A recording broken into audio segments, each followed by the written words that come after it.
Nós vamos ver agora, então, as subdivisões do arranjo bipiramidal trigonal. Então, começando com a molécula do SF4, tetrafluoreto de enxofre. Bom, o enxofre tem 6 elétrons de valência, o flúor tem 7, vocês podem descobrir isso pela distribuição eletrônica. O total de elétrons da molécula é 34. Então, nós teremos 2, 4, 6, 8, 10, 12, 14, 20, 26... 28, 30, 32, terminou a periferia da molécula, 34.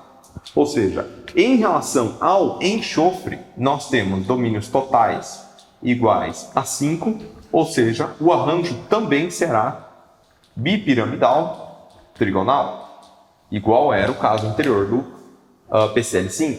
A diferença agora é que nós temos um número de domínios ligantes que não é 5, que é 4.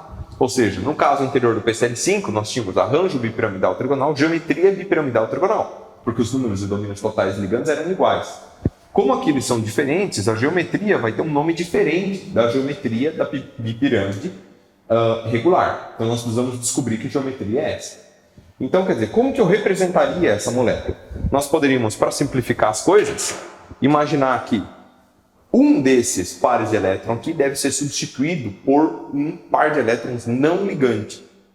Se eu tirar um desses domínios aqui, seja o de cima, seja o de baixo, porque isso vai ser simétrico, o par de elétrons adicional que entrar aqui, ele vai simultaneamente repelir 3 domínios de elétron por um ângulo de 90 graus. Isso dá uma repulsão muito grande. Uma situação muito mais estável seria, ao invés de tirar do axial, eu tirar do equatorial. Quando eu tiro do equatorial, eu estou aumentando 2 repulsões por 90 e 2 por 120, que é substancialmente menor. Ou seja, essa situação é mais estável que a situação de substituição do axial. Por isso que essa estrutura aqui será preferida. Como que nós desenhamos ela? Eu vou imaginar que existe aqui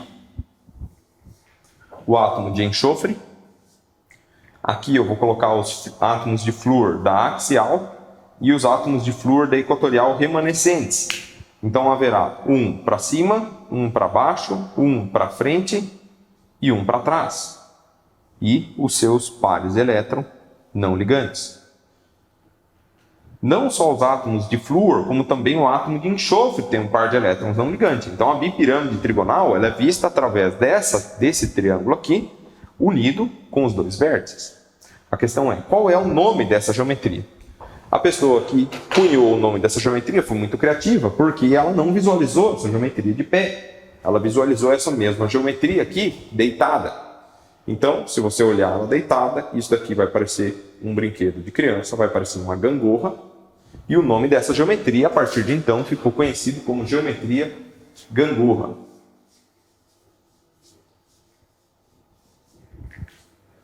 Como que funciona para o caso do ICl3? É diferente ainda desse daqui. Por quê? Porque nós temos 28 elétrons no total. Eu coloco o átomo de iodo aqui no centro.